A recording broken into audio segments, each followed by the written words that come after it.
Hey everyone, Wanderbot here, and welcome to the very first Let's Play Official Podcast.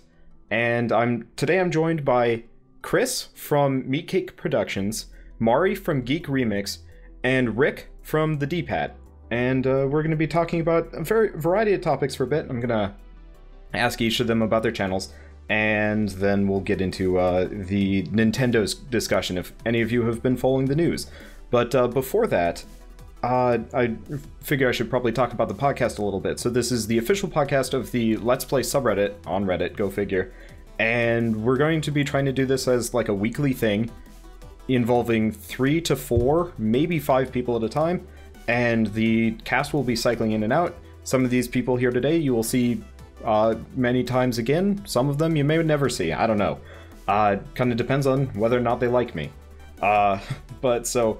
podcast will generally cover gaming stuff, gaming news, Let's Play stuff, drama.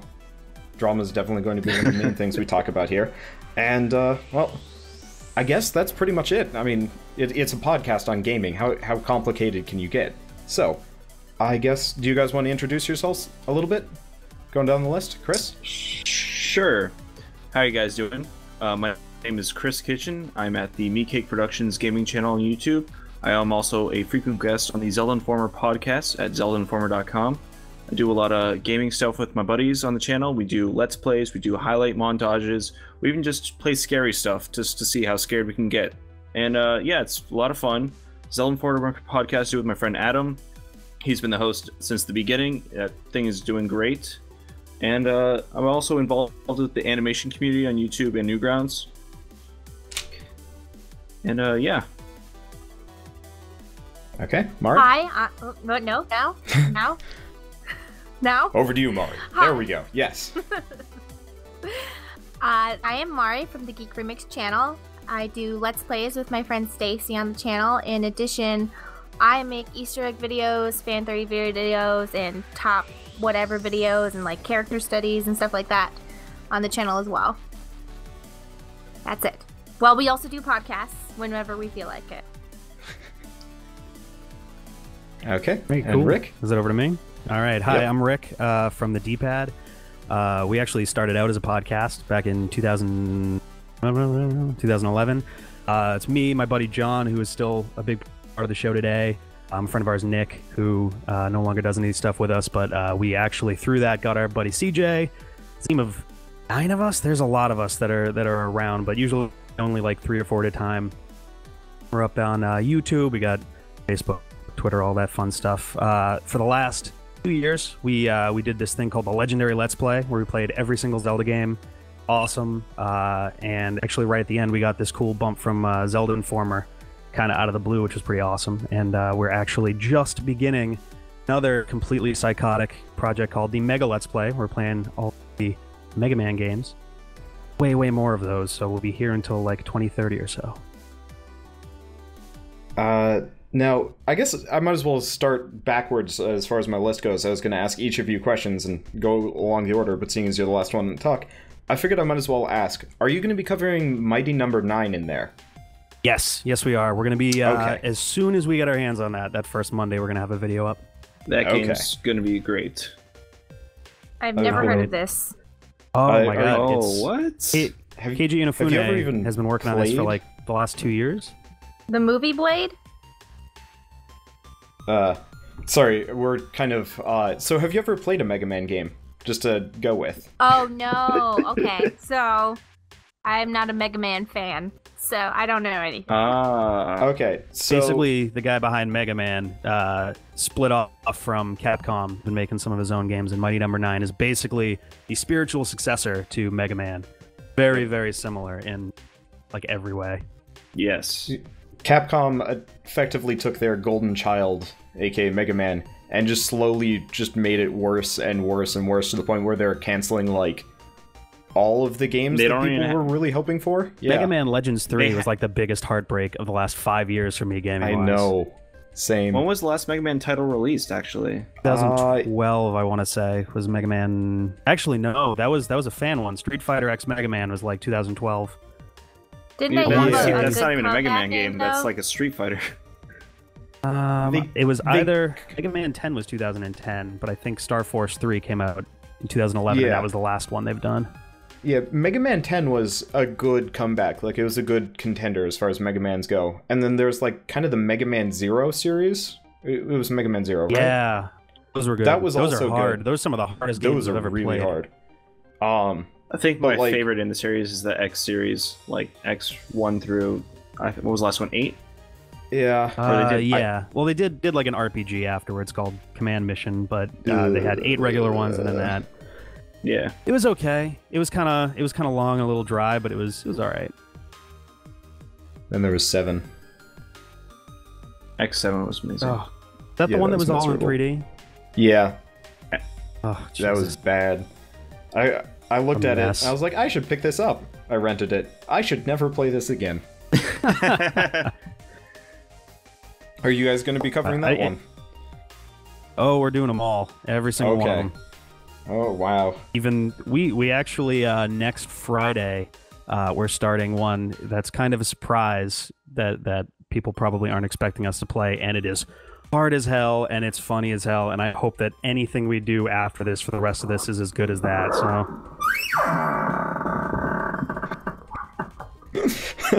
Wanna open the spooky door?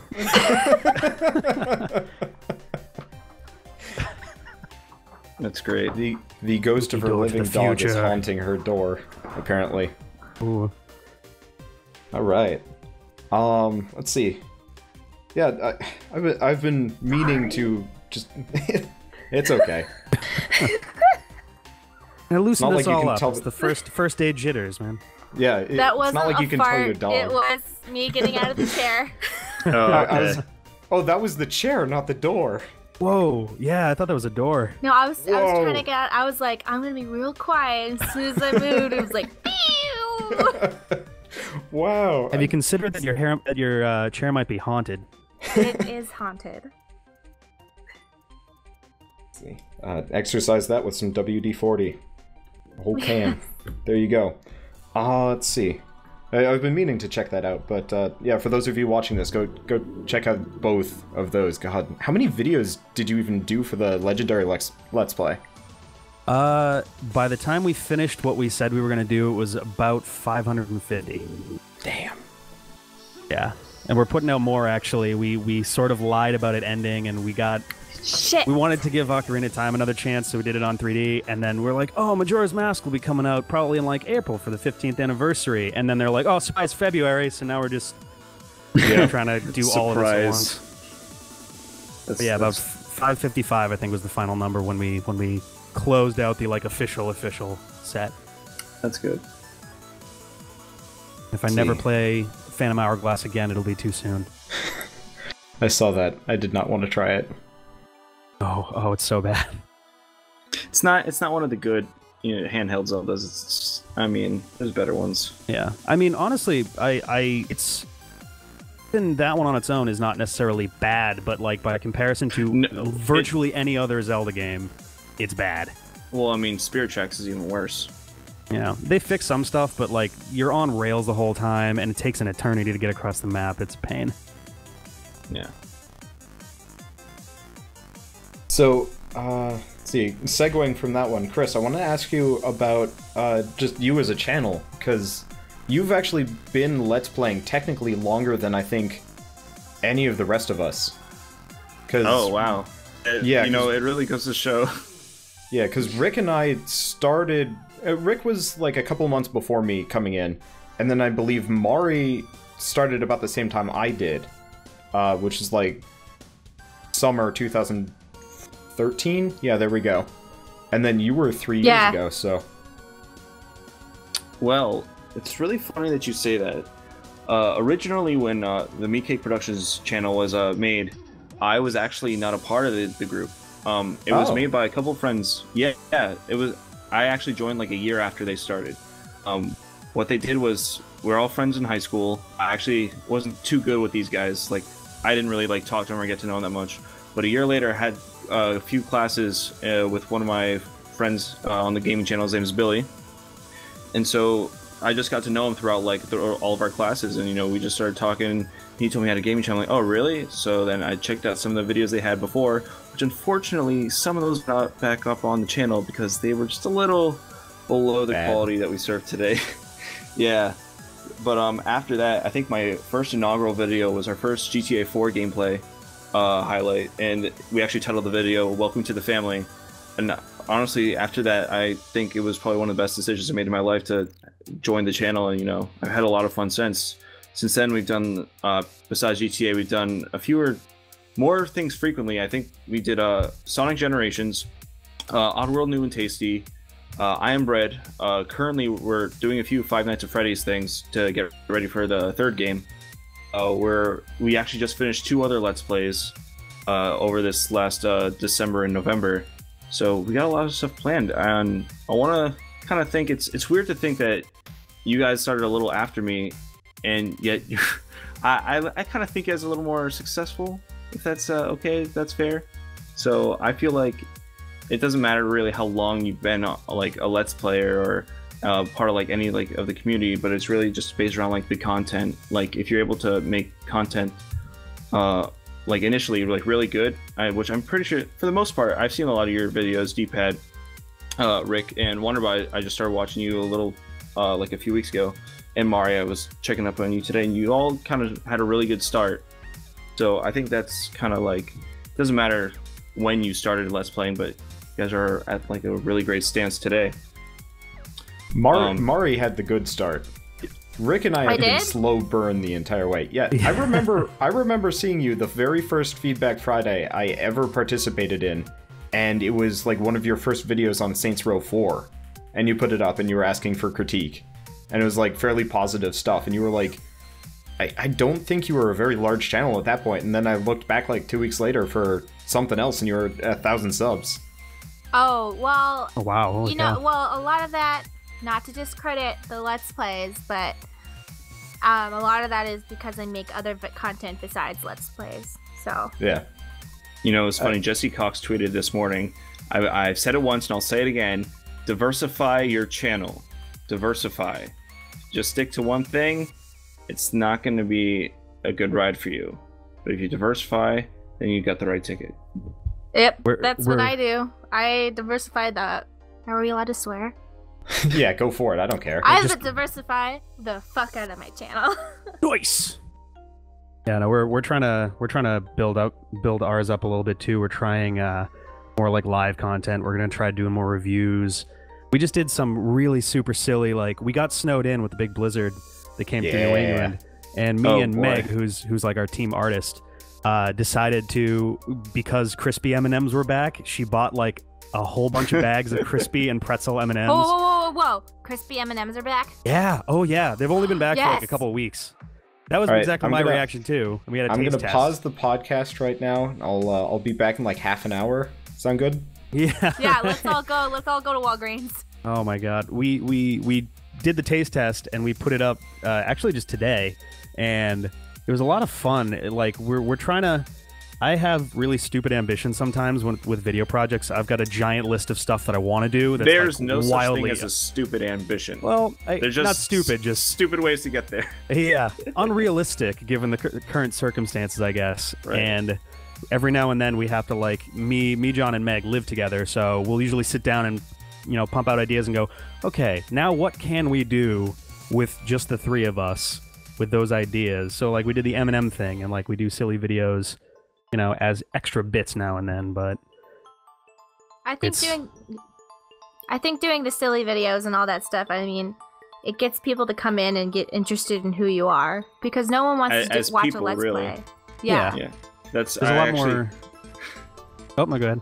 No, I insist. Oh, I was just gonna say that, yeah, the biggest thing that I learned over doing all the Zelda stuff was on the rare glimpses that we had any live video in that, we really didn't do much of any. It always seemed to get a better reaction out of people just because it felt like, you know, we're bringing them in and we're being people instead of just voices all the time, which is, you know, a nice thing to be able to be a person together, I guess. Be human. Humans, yes. It's funny that you say that because during our last, we actually, I don't know if I'm allowed to say it yet, and Billy's gonna get mad at me, but by the time this comes out, it won't even matter.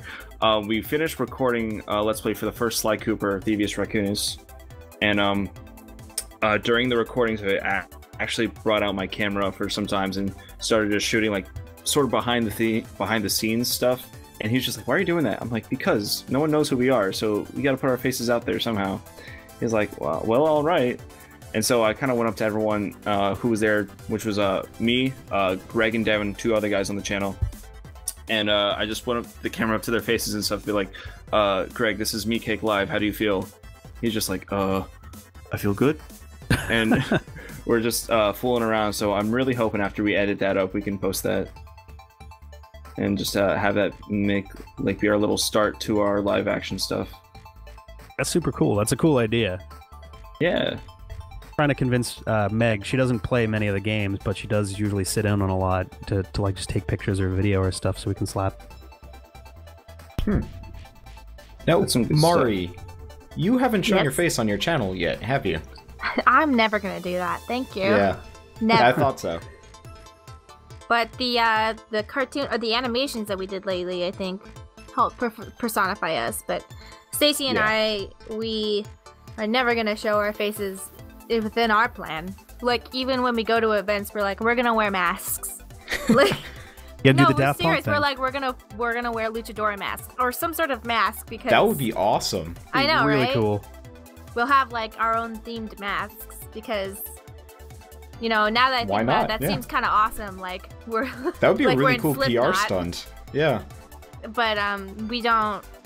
We're very protective of our identities because we're Makes just sense. paranoid. Yeah. That's totally fair. There's a lot of crazy shit going on with YouTube and Twitter and all of this nastiness lately. That's certainly a understandable position to take for sure. It's not really helping anyone though. Well, almost everybody has a picture of like their butthole on the internet, so it's like it's just as good. So I mean, like, someone's gonna be like, "Oh my god, that's your butthole," and then try to blackmail me. Like, okay, well, I don't have time for this, so I have work to do. Thank you. I have to edit this video. I don't have time to go to the police station and report you. Very good. Fair enough. Yeah. Very good point. Oh, and by the way, if somebody ever tries to blackmail you, you have every right to go to the police station. Just a side note. Oh god, yeah. Sorry, it got dark. It got dark quiet. fat. It got dark. Everyone's like, yeah, okay. It's all right. It's that kind of silent dread of like the larger you get as a YouTuber, the more you're probably gonna have to deal with that, and that just like underlying fear of that happening. Yes, that's definitely something that I think about all the time. Like, I think, oh, can I say this? Because if I say it, I know for sure someone's gonna get mad about it. Then I'm like, well, fuck them. But then I'm like, oh, God. The thing about our nice little community, which this podcast is for, thanks to you guys, you helped make this podcast. Yeah. They all I think we all pretty much have a good understanding of each other because you know we're pretty tight knit, if that's fair to say. Yeah. So I think you won't get judged here. We all love each other. We all help each other out. That's the point of this subreddit. At least I think it is, to help everyone get to where we want to be in the near future. It kind of comes and goes. The thing that I like about the Let's Play subreddit is everyone's real about them being like, no, I want to get famous. And everyone's like, okay. No, all right, let's get started on that then. Yeah. I want the validation of views. Thank you. How do I get them? Another forums for Let's Plays, people were like, you shouldn't want to have views, blah, blah, blah. I'm like, well, if you want to have a quality video, then you'll get views. Like, that's hand in hand. And don't lie, you love attention. So. Yep. Oh, yeah. But there's the thing about attention is that with, like Spider-Man, with great, power comes great responsibility. It's not like you'll see people that, like, I'm going to use JonTron, for example. Last summer, he got in trouble for saying some pretty bad things to some of his fans. And now he had to suffer for it and write his long apology letters. So you got to watch what you say when you got that notability. Yeah. Yeah, definitely. You have to be aware of how everybody feels because your microphone is way bigger than everybody else's. I was gonna say, in reference to the whole, like, get views and, like, everybody's kind of forward about wanting to be bigger, there is that, like, underlying crowd that comes out every once in a while, and I was gonna mention this, like, that you get downvoted, like, your AMA, you had very few positive comments, and for, like, no good reason, like, you weren't even saying anything particularly insightful, but there's that, like, underlying community. Excuse me, it was very insightful. No, I know, I understand. I wasn't saying anything controversial, I was like, yeah, that's how you do it. Yeah, there we go. Yeah, insight, not, wording, English. No. My flubs are famous. But you weren't inciting anybody to, like, downvote you. I mean, go figure. But you still get a fairly large crew of people that will downvote you no matter what you say on the subreddit. And I noticed that with, Camera Lady and a couple other people. And yeah, well, it's the bigger you are, the more people... I think it's just people just being upset. And I don't want to make any assumptions, but I think that when you try to say, hey, I have this much and stuff, I think people automatically react with, like, I guess I would say jealousy, but also the thought that, like, oh, look at this fame whore in... Yeah. You know? A couple months ago, I was having kind of, like, a crisis of faith for the entire thing. Like, I was, kind of ready to just wash my hands of the entire community because things were getting kind of negative. I think this was what? Was it the same time as that one guy? Yeah, it was. That might have even been the catalyst for this. But so I was kind of having like a crisis of faith. It's like maybe I should just go and make my own forum and, you know, make everything nice and organized and a little bit more heavy-handed whenever somebody's dicking around. Because like Reddit, somebody can keep making an account, but this would be like for anybody that's been LPing for longer than 3 months or above X size or, you know, whatever. Just kind of like how something awful requires people to pay money. So if you get banned, there's actually like a cost. But eventually I gave up on that one. You were going to say something? If it makes you feel any better, every single person that you think was a different person, it was the same guy. Yeah. No, every I know. time. I know. And... I like to mess with him because I'd be like, did you know the admins can see your IP? And he was like, I can't believe it! Why would the admins tell you? I'm like, they didn't tell me. I just said It's just common knowledge. But so, as part of that, I actually messaged a lot of, like, larger YouTubers that had once been part of the subreddit and had kind of just disappeared for various reasons. So, I guess you might remember, but like Splattercat used to be around a fair amount. Christopher Odd would show up every once in a while. Northern Line used to be a lot more active. And so I messaged like all of them, kind of seeing what their opinions were on it. And Splattercat actually sent me like a 2-page long message. You sent that to me too, and I sent one back. Yeah, I did. I think I sent one to Rick too. But Splattercat was the one that actually made the most amount of, like, sense, where he's like, there's literally nothing you can do about this.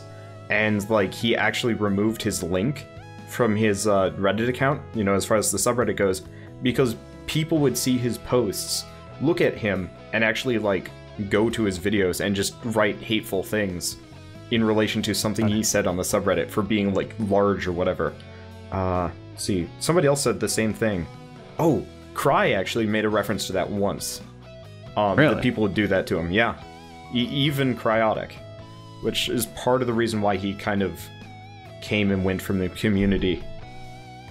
You know, I think people do that to me a lot less because I'm really aggressive right back. Like, really, I'm really mean. Back at him. I can be real mean. Yeah. I try not to be mean, but you know, I'm actually a bad person. So I wait. I wait. I'm like, please somebody say something shitty to me today so I can yell at them. It's my favorite part of the day. I remember one of the first weeks, I believe, that I was a moderator, I saw one of your, like, arguments. It was with that one British guy. Oh, yeah. The Minecraft. Okay, don't say his name because he did apologize. Yeah. But he was like, nobody cares that you're a girl, blah, blah, blah. And I was like, oh, really? And he's like, yeah, and I've Let's Played with these girls and this. And I was like, okay, I sent them an email. And now they're yelling at you. I remember that. But, like, that first week, I wasn't sure what to think, because it's like, she's very argumentative, so I kind of resent that. But at the same time, she is right. I 'Cause don't like you're- backing down. If somebody No. talks shit to me, I'm like, excuse me? What did you say to me? No. I think that was mostly just me, like, expressing my laziness in a very negative fashion, just kind of the resentment of having to do work. But Like, I understand. I'm a moderator too. I get it. yeah. All right. Let's see. Yes. Speaking of Rick, just before we should probably move on to the topic, but I remember. Well, of course I made you a moderator of our Let's Play. Have you ever run into like any major moderation type things? Because I gossip with the other ones every once in a while, but I've never heard anything from you. Like I don't think I've ever. I usually since I got added to the moderator, whatever you want to call it, I try generally to keep my cool a little better and make sure to be, you know, a little bit detached from whatever and all that. Every now and then there'll be one little thing that comes up and it's just a giant pain in the ass, or like actually I guess this will be topical because we're going to talk about it in a little bit, but I'll admit, I got a little heated in the Nintendo Creators Program thread that was going. It's like 200 comments by now. It's crazy. Yeah, it is 179. What are we talking about? The tomorrow thread will get uploaded to the front page. So Yeah, I one? just put a link in the Skype chat. yeah, the Creator Program thread, and there was a second thread that came up that was like someone's video on their own YouTube, and it was like a minute and a half explaining it. And I'm just like, normally this would be the part where I say like, we've already got a thread for this. Was that me? Was that my video? No. This was someone else. I didn't link it. Someone else. Oh, okay. No. And it was like, normally I would say, you know, there's another thread for this. This is your video. If it's, you know, 2 minutes long, you can explain it in words or something. But it's like, you know what?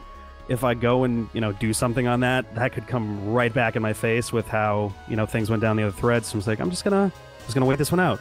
Just gonna have someone else grab it, take a back seat. It should be either gone the next day, or if no one else thinks there's a problem with it, then it'll still be there, and that's fine too. I think I just removed it automatically because it was their own video. Now, Mari, if somebody had actually shared Mari's video, I would have actually just left that up. Oh yeah, that would have made perfect sense at that point. Yeah. The weird loophole as far as our Let's Play is, if it's somebody else sharing somebody else's content and it's very obviously not just you sock puppetting somebody else's content or your own content, you could actually post it to our Let's Play and I'd probably leave it up if it was relevant. But in that case, it was just like, no, you're just trying to weigh in for views, and that's just not cool. Are you guys you're both moderators? Yes. Okay. I was. The weirdest thing that... Oh, I'm sorry. You go ahead. You go. Well, I was made a moderator, like, within a month of me even starting Let's Play, because I was hanging out on the IRC for a while. Oh, and I was like, alright, I have 20 subs, but all the other moderators have already quit Let's Playing, so I guess I'm probably relevant for this position. And then I did that for a while. And then after a while, I was like, I'm kind of detaching here. Let's invite Rick. He's been here forever and is fairly dedicated to the community. Every now and then, like maybe every month or two, I'll have like a thought, like maybe I should pass this on to someone who's a little bit more, because I've been busier lately. I've put way too much on my plate, so I'm like running around trying to keep things up, but I think things are going reasonably well.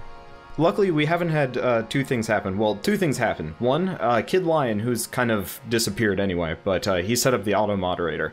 That, like, if you ever check the spam section of moderator, he saved me, like, hours of work per week. What are the spam? What are the keywords for spam? So it's got weird criteria. I don't know what they are. But I've set up the auto moderator for my bigger subreddits. Oh, so good, but it's like, ugh. It effectively takes any new account and prevents them from posting. Oh. So you know all those like old posts that used to flood the subreddit, come watch my Let's Play? Yeah. They're just automatically removed right off the bat. We've lost a couple of like good posts here and there, and some still make it through the cracks, but like looking at it now, it's like removed by auto moderator, removed by auto moderator. To be completely honest, guys, my first time on the our Let's Play subreddit, that happened to me 2 times. Oh no. But you can always just dig it out. But No, there were reasons. You see, when I joined our Let's Play, I was very new to Reddit itself, so I didn't really know how anything worked. And I thought I read the rules correctly. I didn't, and I made a few mistakes. And then it was auto the first time, and the second time it was another mod explaining to me some of the things. I was like, oh, okay. Now I don't feel like such a noob, as the kids say. I just put a link to the most recent spam. It's not as bad. Like, people haven't been spamming the subreddit as much anymore, and like, God too. yeah. And the nice thing as a result of this is you have very few people that will like go out of your way to, I don't know, call you Hitler and stuff. I got really tired of getting called Hitler. who called you Hitler? Oh, because you're a mod. Don't worry. There's been the same guy, because I moderate a gaming subreddit, and he's been, I think it's been almost 3 years now that he's been telling me I should kill myself. Since oh, awesome. Wow. Keeps making new accounts. I know it's the same guy because they say the same type of things, and they just tell me like, "Oh, you should kill yourself." Well, it's amazing how much effort people put into things like that. Right? How does someone have that much time on their hands to want to waste it on that? Yeah, I don't know. It has to be some 13-year-old kid who doesn't know what they're talking about. But like, even if he was 13, it's been 3 years. Yeah, that is intense dedication. Oh yeah, he's 16 now. What am I talking about? Maybe he'll have a license soon, and he can waste his time driving around instead of on Reddit. And maybe he'll be on Reddit on his phone. And he'll get in a car accident. Oh, that's so dark. Ouch. That is. Well, you know what? People want to say dark things. They, karma. It's gonna come right back around to you. Yeah, exactly. This is what you get for being a jerk on the internet. Yeah, that's it. Speaking of comeuppance, and this actually bothers me to this day, so, the whole being called Hitler thing. There was a guy, about a year ago, actually, I think it was a little bit more than a year ago now, but it was New Year's Eve. Dude just kept posting his videos. He kept making sock puppet accounts over and over and over again. That's obnoxious. It was really frustrating, because this is actually right before I became a moderator, and this is why I became a moderator. Because nobody was around. It was New Year's Eve. Like, who's on that God's is damn pretty much the Let's best time Play to go and spam it, yeah. At New Year's Eve. So here I am, just telling him off repeatedly, just stop. And like, I got on the IRC, tried to flag down,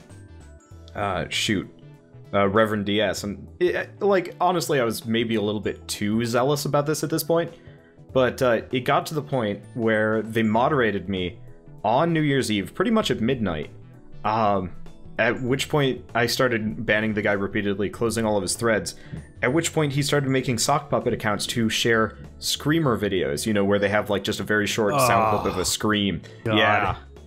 And so I looked him up several months later, and the dude was at 4,000 subs. When he started, he only had 37, and he was getting hundreds of views on all of his Pokemon Let's Plays. And just part of me sat there for a while, and I went to go get a drink, and I just kind of sat there depressed for 10 minutes, because just technically he won, sort of, and that frustrated me to no end. Show us his channel on Skype. I don't actually remember. You know that I'm really good at ripping people apart. You know you want to hear my burns. Point, I don't even care. Do we really want to show these people how deadly we can be? Honestly, I don't even care. It's just something that I don't think I've ever even mentioned before. And it's just bothered me for a whole year now, and it's like, wow, I'm too invested in this hobby. Who cares? Yeah. Spending all your time, not like you, but this is just for me. I used to spend a lot of time being bitter, just being a bitter teen. Everyone's a bitter ass teen. Yeah. Or just getting jealous. As I've gotten older, I've been well, what is the point of even giving a shit if somebody else is doing well, not by the terms that I would say should be doing well, because it's just wasted energy for me. And when people are oh, you can't do this, or you're stupid, or whatever, I'm well, you know what, fuck you, I'm gonna do even better, and I'm gonna rub my success in your face, or I'm gonna do it my way, and I'm gonna prove that my way can work too. So I don't know. I mean, there's nothing wrong with being humble, and being like, all right, don't be humble. You Don't think do like it. that. you think like that. I'm gonna do my own thing, because you know what? I matter more than you do. I mean, when it comes down to it, everyone has their own way of, getting where they want to get, and everyone's got their own, definition of success, or at least like successful motion forward, I guess. Oh yeah, definitely. But I won't lie, it definitely bothers me when I wind up stumbling on a channel that clearly just doesn't give a shit at all, and it's got like 78,000 subs, and it's like, how the hell did you get there? Like, how does that even happen? But when people talk about those channels, I don't see them. yeah. I just no, like, I haven't even seen one. I think a lot of, just me personally, all the channels I've seen, there's a lot of people put in a lot of effort to their work. Maybe that's just because I only follow people that put in effort to their work. But like, when people say that part of it is there's a popular lot of people that do that.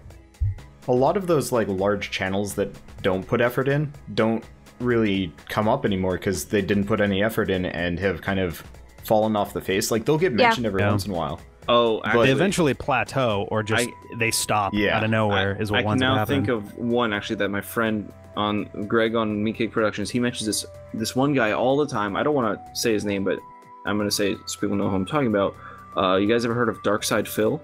Yes, I think so. Yeah. I don't know. He's the one that most people point at for lazy Let's Play. That's what I heard. I've never watched or heard of him until like maybe the last Let's Play I did.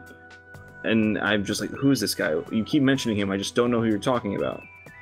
Now, like I said, I don't really watch bad Let's Players or, find interest in them. I don't even look for them. I look for good ones, people I can, get ideas from, or like help inspire me to do new things. I don't the concept. The thing is, this guy puts out, how many videos a day does he put out? He puts out, I can't even find his YouTube. well, so the thing is, he is so reviled by like a large amount of the gaming community that... Oh, this is the guy that someone brought up in like 3 different threads like a month ago. Okay. Yeah. Got it. So this guy is fairly reviled, and I think he's actually a fine example because he's large enough that like we can't really incite much hate on him that he doesn't already get to begin with. But so I mean, I'm not saying I want to give people hate, but why is he so popular, or I guess infamous? So he's not wholly terrible, but he's not exactly the nicest person. Like, he spent a long time railing against Toby Turner, I think. Whatever. But yeah, he was railing against people, and like his Let's Play strategy is to release, hours worth of footage per day, which, I mean, admittedly I do the same, but very little editing to no editing whatsoever. Barely reads like tutorials. Pretty much anything that like people get angry at Game Grumps for doing, he does worse on his own. So yeah, and like no thumbnails. So there's like a particularly infamous point where he was playing through Metal Gear Solid 3 and he didn't know how to get past C4, so he rage quit the series for a little while because he kept sprinting over C4 and not understanding how to get past C4. That's where all you have to do is just crawl. It was pretty embarrassing. I don't really understand. Like, why do people follow him and watch his stuff then? It's like, I mean, because he's been doing it for so long. I guess, but it's like saying you support the irate gamer or whatever. It's true. Irate gamer, oh my god. Oh god. He also only gets about 2,000 views per video, which is pretty low. Yeah, he's also one of the only guys I've ever seen to review like Skylanders to like a passion. He has a burning passion for Skylanders. An expensive passion. Yeah, that's what I'm saying. The one thing that really bothers me when other people try to get me on their bandwagon, I'm like, I know what bandwagon to get on. Thank you. I can choose. And second, like, when somebody tries to get me on their bandwagon to like hate another female Let's Player, and I don't give a shit what the reason is. I don't care if she's showing her nipples like an inch away from the camera. I'm not gonna do it. Like, isn't that the reason you don't show your face? Yeah, because and like hide your identity. But like, you know what I meant. I knew that was coming. But like people will be like, "Oh my god, look how stupid this channel is." They do it. Doesn't that bother you? I'm like, "No, it doesn't bother me because it doesn't affect me. I don't care." Like if they want to do that, that's fine. It has no effect on my audience. And just because they have a lot more subscribers and views than me doesn't mean that like I just don't not saying their existence does nothing against you. Therefore, why does it matter? Their existence does nothing against me, and the only thing that would hurt me is if I actually decided to hate somebody for whatever they're doing, you know? Except for like, you know, that guy's quality sucks. But you know, I think this is safe enough to say, but I also think it's a lot, you know, female Let's Players, they get a lot more like, for lack of a better word, shit than like most other Let's Players do, just because like everyone's held to like the same standard, like, oh, like you said, oh, I'm not doing this, so you're gonna like judge me off of that. Like, no, that's not the way it should be. And you know, if you're doing your thing, and by all means, fucking do it. If it's working for you, like, power to you. That's what it's about. How much can you blame somebody who has awesome boobs, and then they're like, people are like, I'll pay you to have awesome boobs. Like, okay, I mean, I wouldn't do it, but can you blame somebody for wanting to do that? I mean, you know? Well, I mean, as a man, I don't feel like I can give that answer without sounding a little, you know. I feel disadvantaged because I do not have awesome boobs to show off. As a heavy set man, I do not have. As a heavy set man with less than awesome boobs, if someone wanted to pay me to see those, then yeah, I would probably go with it. Okay, but like my main point is as that Seth Rogen, I've always taken off my shirt at least twice in my movies, so people can admire me. All right, Mari, the you were point going I'm to trying speak? to make is that even if so the type of person who gets views from being controversial is one, people who actually like them, and two, people who are so outraged that they drive traffic to them by saying, look how stupid they are. Like, that's how they get famous. If you don't like somebody for being controversial... Infamous. I don't want to use that word famous anymore. They're infamous is what they... If you don't like somebody for exposing their body or whatever... For like, X reason. Let's not even say, like, exposing body, because it's for a lot of other things. Yeah, there's a million different things. By, like, saying, oh, I hate so-and-so and so-and-so, and that causes outrage, like, just don't pay too much attention to them, you know? Yeah. Easiest you don't way even have to have not... in your subscription feed. You just, like, go along your lives and just be like, hey, let me watch this fully clothed person. Fully clothed. Let me watch this this guy that doesn't even show his face, or this girl that, you know, she speaks in a really high voice because I like that. Let me do these other things. These people that only speak in Japanese, and you know, I don't understand them, but I want to. I'm gonna watch them anyway. Direct the energy away from trying to hate somebody, and direct the energy towards somebody you want to support, because that actually or something more productive, if anything. Make your own Let's Plays. That actually helps more. It helps more by taking the attention away from somebody that you don't like, by giving the attention to somebody you do like. Mm-hmm. All right, guys. I think that's enough well-directed positivity. Let's get really negative here and actually delve into that topic. All right, I am impressed at how well you guys have avoided this topic, and you know what? Like, go for it. GeekRemix, Mari, stupid ass guidelines for their stupid agreement. Alright, I know that people are gonna be like, oh, well, they're letting you have money for their videos. Like, do you guys even read this contract? It is the worst contract ever. They have all these words in there that mean that we can fuck you over whenever we want. Like, fuck. It has nothing to do with money that I'm mad about. I know that other people are like, well, you just want money. I'm like, it's not about the money. It's the fact that you have to enter a contract with a company that you're trying to have opinions on. Like, they control it, and you have to go through a review system for them to say, okay, well, you can if you want. I mean, like, what are their guidelines? Can I say fuck in the videos with Nintendo in it? Because I want to say fuck. I want to say vagina. I want to say all kinds of things. I want to say Peach is a dirty slut, and, you know, she likes to get fucked hard by Bowser before she goes back to Mario. Well, that's a little bit too far for me, but if somebody else wants to say that, like you should be able to say it in your video about Peach. Mari. That you want to, like, do all kinds of things to her vagina. I don't personally, but I know about this. Is getting weird, guys. This is getting real weird. But I'm saying, like, I wouldn't say that because that's just not, like, my style. But if that's somebody else's style, like, what if Nintendo's like, oh, that's like not what we want our Nintendo to be represented by or whatever? They can not, like, in the guidelines, that's open. It's not saying that they will do it, but that's like an option for them. I guess it's kind of legalese to cover their ass as far as all of this goes. Exactly. Like, I can understand why this contract is so ridiculous, but like some of it is just downright scary for those of us that, you know, would cover Nintendo products. And it's might like as they well don't ask have if enough any of money you guys, as it is. Yeah, have any of you guys even signed up for this? Rick, No. especially? Oh god, No. you No haven't? way, no Absolutely way. not. The only reason.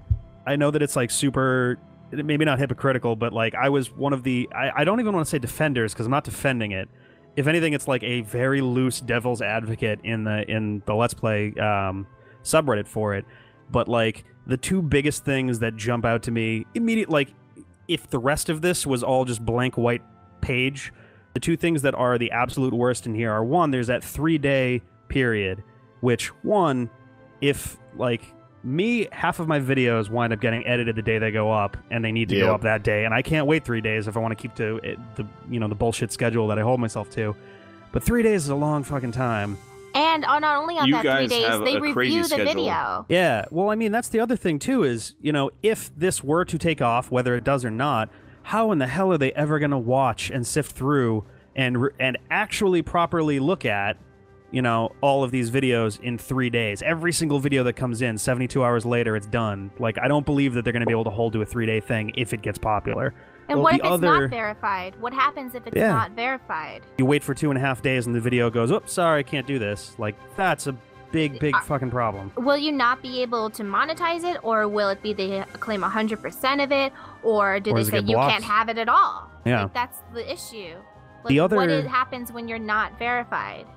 The other major thing in here, easily the number one thing that worries me, is the fact that they've, like, I would agree that, like, the revenue side of it is, for me personally, it's not really that important because we're not really making any considerable money out of our channel right now, but obviously there are people who do a lot more with it and actually would be affected by it. The fact that it says this rate may be changed arbitrarily is terrifying on any sort of document like this. They say the word arbitrarily, which is a big deal when you're looking at registration rules.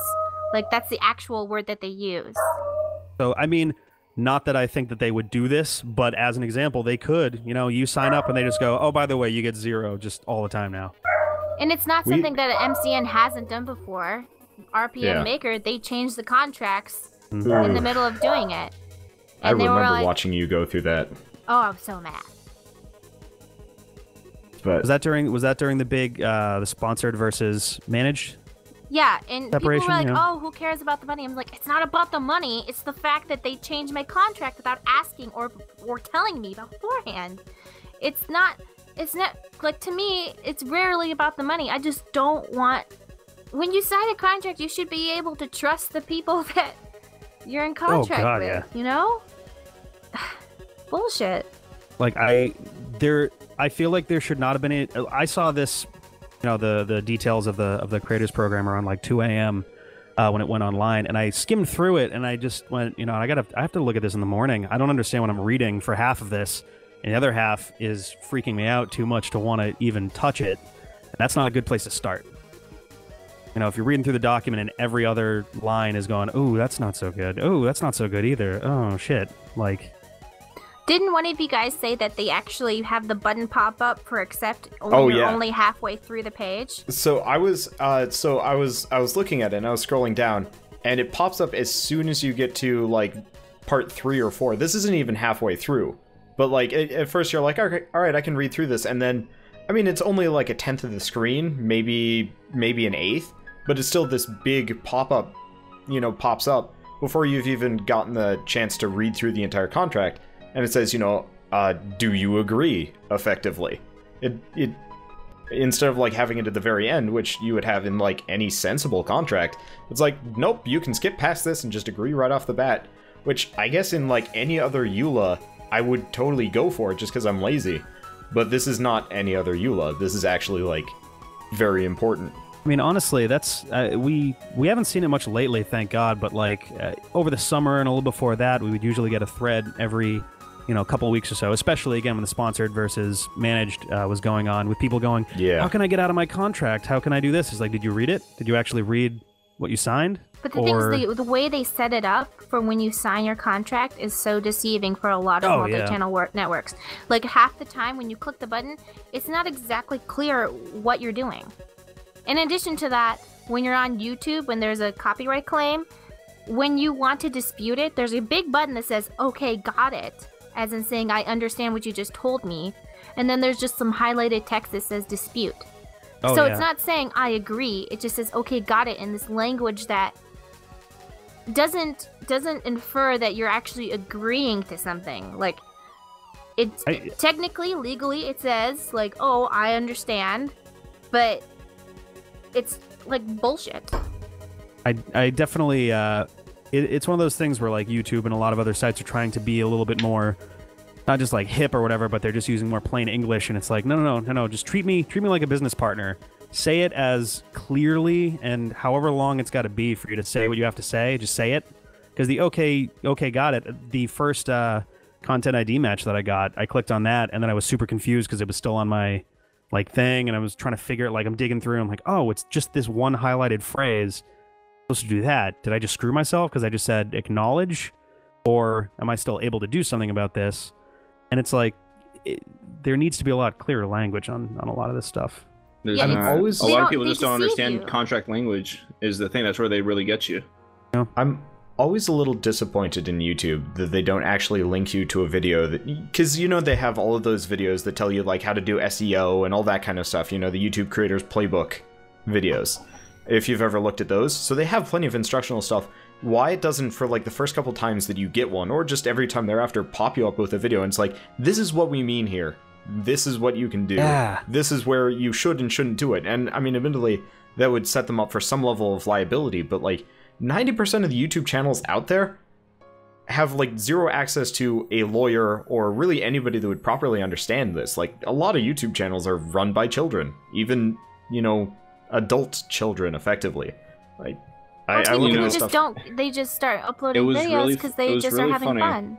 The other day, there's this animator I follow on Twitter. His name is Rodrigo Horta, or he goes by the YouTube alias El Cid. He actually had a meeting a few weeks ago with some people at YouTube, and he mentioned the word "Let's Play" to them, and they had no idea what a Let's Play was. Yeah, I have a lot of friends that work for Google and a couple that work for YouTube, and they don't understand. It's just not a thing for them. But it's the most popular thing on their website. On their platform is what it is. It's like the well-being of like pretty much I want to say at least 70% of like everything on YouTube. Well, I wouldn't say 70%. I would say like 65. No, it is a lot bigger. If you have their like topmost rated PewDiePie has over how many subscribers? Like 32 million. 32 million. Think about that. 32 million just for a guy who plays video games, which he's considered a Let's Player. Like, I still my jaw dropped when I read that he beat out the actual YouTube channel in the first place to become the #1 subscribe channel. Yeah, was the YouTube channel ever #1? Yeah, well, I mean, it was just barely, and it like snuck ahead a little bit because YouTube decided to have some kind of contest where you had to subscribe to YouTube, which is hilarious because YouTube itself tells you not to do that for contests. And they snuck ahead by like 500,000 for like a week, and then PewDiePie was rocketing past them by the time the contest was done. PewDiePie is just something else. I just googled YouTube channel, and the top 3 results are YouTube Spotlight, so it's the official YouTube channel, and then Achievement Hunter. No mention of PewDiePie. And I mean, go figure. I just find it funny that Achievement Hunter managed to get in there. Achievement Hunter is very well. They also do, since Achievement Hunter is linked with like, because Gavin Free is in Achievement Hunter. He also does slow-mo guys, and Youtube loves the slow-mo guys. True. They're in every freaking YouTube Rewind. Yeah. They love them. I think it's because they're like the only guys who don't use any sort of transformative work. Who? Slow-mo guys. Yeah. Yeah. They're great though. Love them. I can see why the YouTube channel would get beaten out, though, considering they only produce like one video every month, maybe a couple videos every month. It's not much. Why would they ever think that would do better than PewDiePie, who's like what, 3 to 5 a day? Well, we all know, all of us who are talking to each other right now, how the algorithms work. Should we explain to the listeners, or like things on the back end? You mean? Like, it's the way you get promoted on YouTube is not entirely based on views, but more on audience retention and how long it takes. Audience retention, audience retention, and it's like how long you keep somebody on the YouTube website. So it's as not well as how just often your you video. upload. Yeah, it's not just your video, it's also how long they spend watching all of your videos. Yeah. So then it decides if it wants to promote your channel. There's a lot of crazy math in there. I mean, it's a lot more complicated than that, but, you know. Yeah. But, like, just to get back to the Nintendo thing, seeing as we've strayed, and, like, that's supposed to be our main topic. Man, fuck Nintendo. Yeah, but one of the things that stood out to me, apart from the fact that, you know, the contract and even the policy is kind of crazy and out of touch, to a small degree, considering, you know, how many people see Let's Play as, like, just legitimate sections of PR for companies at this point. But just the sheer amount of people that immediately weighed in on this. And this is actually, I originally didn't even want to have a topic for the first episode. And I was just, like, scrolling through, I think it was Twitter or something. I saw a link to this, and I was like, oh yeah, I should probably read on this. And I think it was Kotaku. And hey, yeah, here we go. I was in that article. Yep, that is, you are actually the reason why we're even talking about this tonight, because I scrolled down and I just saw, you know, in red letters, GeekRemix, and then Nintendo WTF, and your nice little graphic of Mario running over Benjamin Franklin. Yeah, I That's mean... really well done, by the way. What, the video? No, just the thumbnail, it stands out. Oh yeah, I was actually in bed, and then someone was like, make a video on this, and I was like, oh, yeah! And then I got out of bed and I did it. I will admit, I was super worried because you guys were talking before we hopped on mic about your video, and I was like, oh my god, I haven't seen it yet. Oh shit, I'm gonna need to, like, while I'm doing all this crazy stuff, figure out what to watch. And I was like, oh, it's 2 minutes long. Oh, I can totally do this. Sweet. Yeah. Unfortunately, gets the point since there across hasn't really well, though. Yeah, unfortunately, since there hasn't been a whole lot of, like, information on this, it's all reactionary type stuff. So you only get, like, 2 minutes. I know Total Biscuit did, like, 10 minutes on it, on his content update. I listened to what he said. He basically said what I said, but in a much longer way. But I knew that since he broke down the math very well. Him and actually, Boogie, oh shoot, I don't remember the numbers that go with Boogie, but he actually, like, had a nice little animation. A lot of like people how know much as Francis, the World of Warcraft Mountain Dew guy. I didn't want to concentrate on the money. I wanted to concentrate on the ethics. And also, I knew if I made my video long, it wouldn't get as watched as much because I'm a much smaller channel. I think that word has been moved around so much. Oh, I shouldn't say ethics. Yeah. Well, you know what I mean. Okay. You wouldn't believe, like, oh god, it's really funny. The thing I really wanted to focus on was the fact that with this new program, you are basically forced to work with Nintendo if you are a person who makes your money off of critique. And this includes somebody like Total Biscuit or the Angry Joe Show, like people that other people respect. So your choice is either to not make any money at all on the video that you worked hard on as a review, where you show your evidence by showing the game, by saying, I think this character is weak because of the voice acting, and then you show the voice acting, or I think the graphics are good because of this type of lighting, and you show the lighting. And you work hard on this video, and it's completely 100% fair use, but you can't monetize it. So you're either forced to not monetize it, or basically work for Nintendo. And I think that forced business relationship compromises a lot, especially if they're trying to make a network of fanboys to represent them. That's how it feels to me. I don't exactly remember the legal reasoning for it, but especially in the US, you can't, well, for starters, you can't take down a review, but I think that to a degree... Actually, Total Biscuit went through that whole thing. I think it was last year, where the company that he was reviewing the game the day for, one thing, yeah, they took down his video. Yeah, they had a did, thing but on that that was too with completely- the slaughtering grounds. It's yeah. basically essentially making a multi-channel network for a video game company. That's just not right. That's just, you can't... I don't know how to explain in words. Someone else do it better for me. Well, so for those of you that don't do YouTube and don't know what an MCN is a network that is pretty much an umbrella organization for a bunch of channels. It's like companies like MakerGen. It's like Fullscreen. Polaris. Most people know of Polaris Machinima and is Polaris more selective. That's ones. why I said MakerGen is more. Maker's Polaris the bigger owns. Maker owns Polaris. Okay, Maker owns Polaris, but still, it's a network organization. Polaris owns like a bunch of the bigger ones. The only reason why I mentioned that one is because that's the one that, Total Biscuit works for, Jesse Cox, Game Grumps, I believe Cryotic, a bunch of the really big YouTubers are all under that one.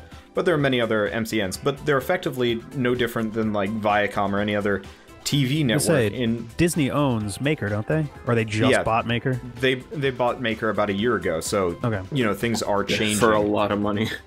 But so what they do is they offer some level of protection, some level of organization, some level of like promotion in return for a cut of your profits. And I don't know what Polaris offers, just because I'm not nearly big enough to qualify for that one. But some take some take like 60% of your profits. Some take as little as like 5 or 10%, but those are like really rare and often not even worth it. And so what Nintendo is doing here is doing about the same thing, saying, we won't take down your videos, which parallels MCNs, which say we'll protect your videos from getting taken down to some degree or another, depending on what you do. And in return, we'll take a cut of your profit. And when you have both of those working in parallel, it gets really expensive and kind of ridiculous, especially with the terms and conditions thrown on, because they truly could take you down for having, like, say if the equivalent of Sonic Boom came out, but it was a Mario game, and you just had everybody saying absolutely awful things about it, I would not entirely put it past Nintendo to take it down. They've gotten... I'm not going to say Nintendo's gotten lucky on this one, but like a lot of Nintendo games, if not 90% of them recently, have been just damn good. I mean, they have a great track record. They always make good games. They work really hard. It's just... Let's all right. I don't want to be like that Debbie Downer, but let's be very selective on that. I don't think every Nintendo game lately has been the best. Okay, you know what I mean. Besides like Smash Bros, Toad Treasure Tracker, and what was another Mario one? Kart 8 was awesome. Yeah, Mario Kart 8 was amazing. The thing is, Nintendo's had a very good track record, though, to the point where very few people would badmouth their games. A lot of people have been badmouthing the Wii U as like a dying console, but I'm not entirely sure. No, the Wii U is a good console. That's what... It has a lot of potential, but I mean, it's still behind. I've got my gamepad in front of me. It looks nice. I'm a shill, but... Got mine sitting right next to me right now. Yeah. But the problem is, like, if they ever do come across a game that is just universally panned, the fear is, and they've done this before, where they've actually taken down people's videos that they didn't agree with, though they slacked... With what game? It wasn't a game, it was just, like, before they even really understood what Let's Plays were, they were just taking them down left and right because they didn't agree with them as a medium. It was actually really funny. Are any of you familiar with the channel Maryland? To a degree, I mean, it was a site first, but... Yeah, it was a site for, like, Pokemon. Then this guy, he actually started his channel years ago. I think he started the channel first, and then he started the website. Or one of the way. But there was a time where he had not posted any Pokemon videos at all. He actually had, like, put all of his on private. And then it wasn't until, even way before this affiliate program, or whatever Nintendo wants to call it, their Sell Your Ass to Us program, he was like, yeah, I'm taking down all my videos just in case they don't want me to, like... I don't want them to get taken down. I'd rather just have them private so they don't sue me. So he had no videos on his channel for the longest time. And it wasn't until recently when I looked up Omega Ruby and Alpha Sapphire that he had actually brought everything back, because there was at one point Nintendo sent him like a letter saying it was okay for him to do some of this stuff. You know what I think it's funny though, is that they sent him like a physical letter. Yeah. In the mail. So in reference to Nintendo taking down people's gameplay, I don't know if any of you guys have heard of Zach Scott, but they just took down a bunch of his Let's Plays. Really? Who's that? Yeah, with he's got like over 1 million subscribers, but I've never really heard of him before. Wait, so okay, Nintendo, just to be clear, Nintendo just took down a bunch of Let's Play videos from somebody who's established as a Nintendo Let's Player. Yes. So now we can assume that if you don't join their network, that's a threat? Well, you know what happens when you assume. So this is 2 years ago. Okay, 2 years ago, then that's too far. That's too far. Yeah. So my point is, they have a track record of not really understanding the environment, and so, I mean, maybe the creator program is kind of a sign that they're actually learning and like kind of getting there. It's just like, you know, when they say it's subject to change, maybe they're hoping it'll change for the better for like everyone, not just themselves. yeah. So, who knows? I mean, honestly, it's still really too early to tell, because this thing just started 2 days ago. So It's true. I mean, But what if every single game development company did this? You know? I think it depends. I mean, recently there's been a lot of like more, I want to say like indie games coming out in the last like 2 years, and it looks like there's gonna be a lot more this year as well. So I figure Indie games who are a different beast, though. Yeah, they are. They want their games shown, people to critique them. You know, they want this publicity, and I think that's where the medium's going. It's like more indie games are coming out, so that's going to be more important than like games coming from like Nintendo and like Activision and like Ubisoft and all the bigger companies, all the AAA companies. Well, I think actually, I think it was Ubisoft that was forcing people that wouldn't let you review, what was it? Was it Assassin's Creed Unity? Yeah. Oh yeah. Oh, Until They wouldn't let after you the game review release. Yeah, they wouldn't let you review it unless you signed a agreement that you would cover it the way they wanted you to agree. Holy shit, I didn't know that. Yeah. That's That like was- illegal. That's even more terrifying. That's like, no, for real illegal. I hate. Okay, so many companies, they make these agreements assuming that nobody knows what the fuck they're signing, which most of the time they get away with. But if you can't. Words! Like, It's frustrating because you can't really say these things anyway. It's like there should be someone out there, a hero, to rise up amongst all of us to really tell people before anyone does this. Like, nobody wait. write Total Biscuit in the comments. I don't mean like Total Biscuit. I'm talking about just like a new face, an unfaced face. Like, we don't want to see what he looks like. Mari, be that face. Mari, you need Your to come up face with could an be alias. that face. You need to come up with an alias, and you need to get a voice changer, and sort of do like an anonymous thing, and like You've already really, got the mask thing going on, so Yeah. yeah, you got to go in depth with it. You gotta be the first person on this shit. Like gotta have a Virgil team. from DMC, Devil May Cry. Um, Where he fuck wears Devil the May mask Cry. and he's got the voice changer. He's like, everybody, we're gonna be free.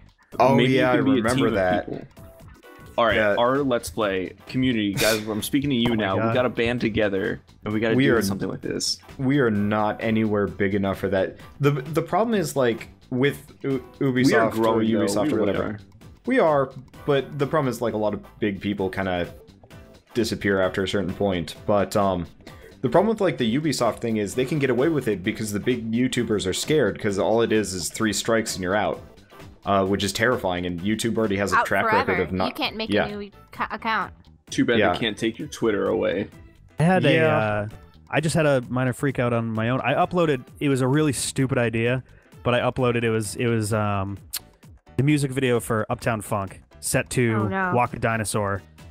Swapped out the audio because they sound so good. They fit perfectly together, and like I didn't even think about it. This was like yesterday, and I put it up, and before it even hit it, it was like, oh, it's blocked, and you've got a warning, and it's just like that's how fast. Like I deleted it, and it's gone or whatever. But for the next month, I get to walk around on tiptoes because if I fuck up, then my channel's gonna get hurt, and that's not good. So anyone who's making a living off of their YouTube channel, anyone with millions of views has to, walk on eggshells at all times, or they're at risk for losing everything. Like that's, Yeah, the moment you get one of these, by the way, you lose the ability to put up, I believe, custom thumbnails. You lose the ability to have videos longer than 15 minutes. Lose the Can't ability to schedule either. monetize. You just lose the Monetize. ability to YouTube. You Yeah, lose you're the back to ability to ground. schedule your videos. Yeah, it's rough. So if you're a big channel, that's actually kind of a death sentence. So they can get away with this because the bigger channels can't afford a lawyer big enough to like fight this because nobody and you never know wants when to you're going touch to get it. a strike versus a claim. You never Yeah. know. Yeah, there's Like, no you like warning system of like you shouldn't do this. It's well you're fucked. Yeah, I think that Oh. if you upload something and it matches in terms of what a strike would be, they should be like, okay, you can't do it. You shouldn't Yeah. have gotten Yeah. a warning. Right? Like they should just- tell you as it's on its way up, like, whoa, hang on, we caught something in here. So either, take this is your chance to take it down before something bad happens. Like before Or it goes just take public, it before down we and look be like, at it. hello. Well, Yeah. I mean, I think there's a reason why YouTube does it the way they do it, because like it is kind of too late for them to like give you a warning first before people start watching the video. Because let's say someone from like a big music industry company, like someone from, give me a name of any record company. Virgin Records. If they hear a song like on their video, then they could immediately sue YouTube or Google, like if they don't get it. So Like I mean, it's I not saying that understand it's why they it's do it. bittersweet. It really is. I understand why they do it. It's just it's such a fragile system that they've concocted because they're afraid of lawsuits. But the moment they like specifically start taking out people, and like the thing is they get away with it in a lot of cases because the big people are too big to like do this. Smaller guys And- can't really defend themselves. Well, yeah, the smaller guys can't defend themselves, but YouTube doesn't care about the small guys, which they prove very frequently.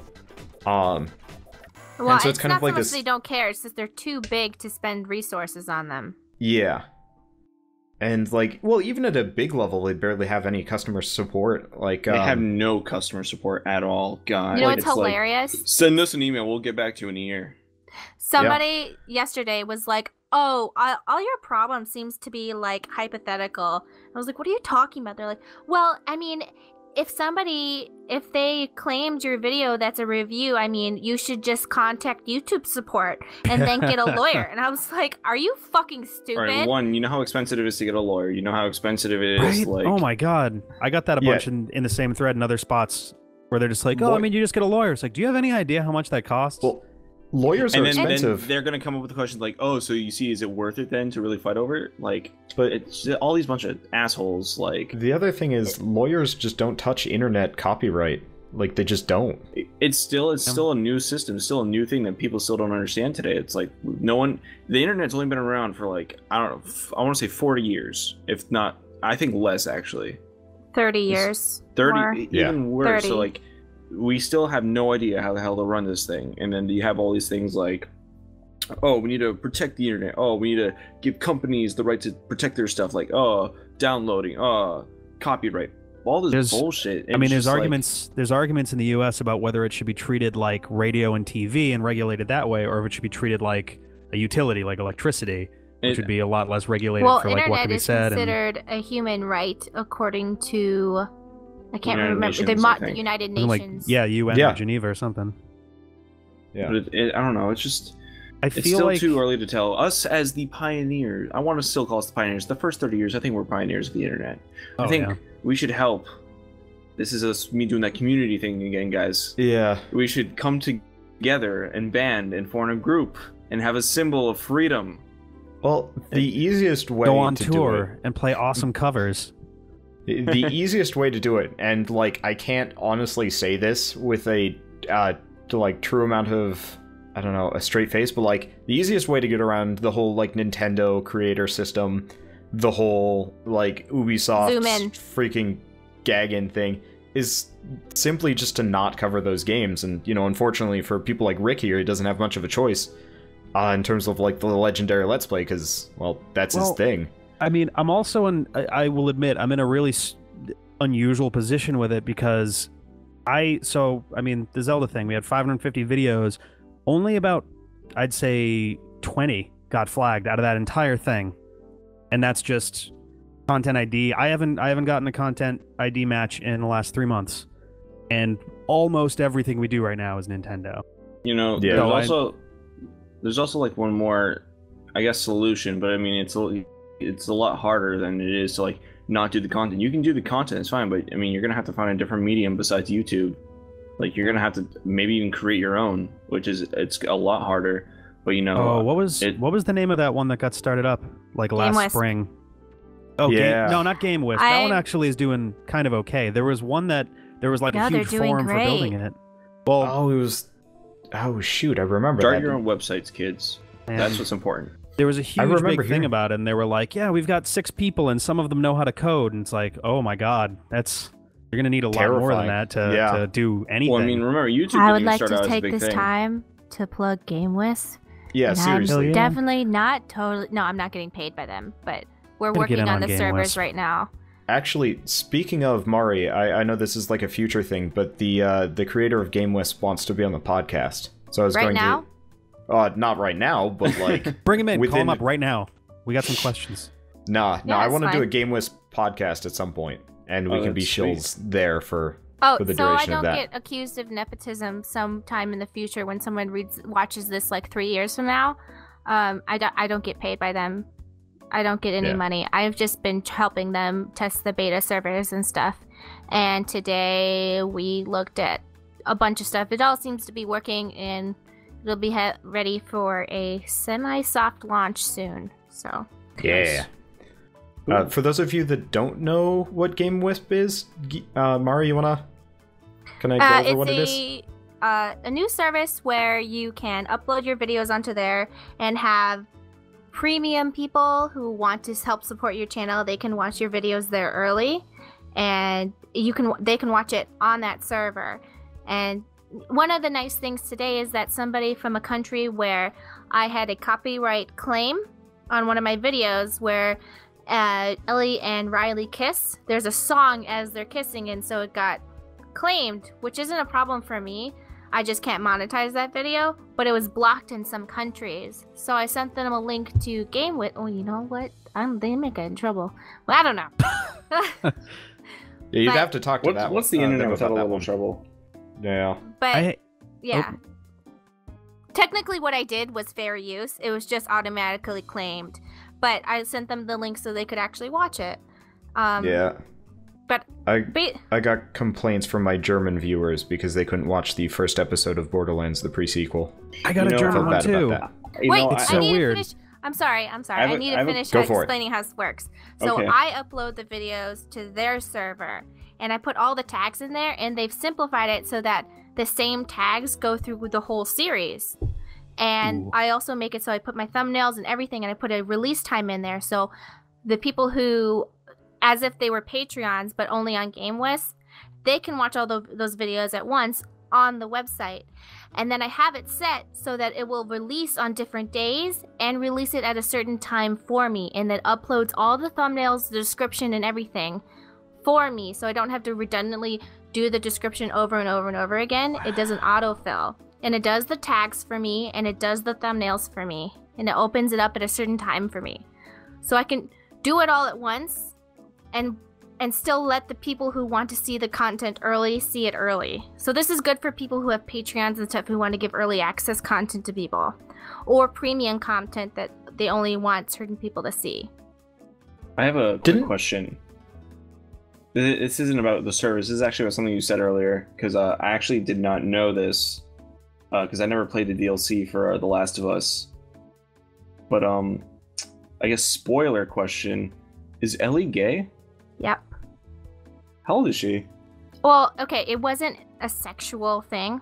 No, they just kiss. You know, they just kiss, and it's very innocent, and it's very well written. In the DLC, she is 13, and the girl she kisses is 16. Oh, that's... It's a little weird. What?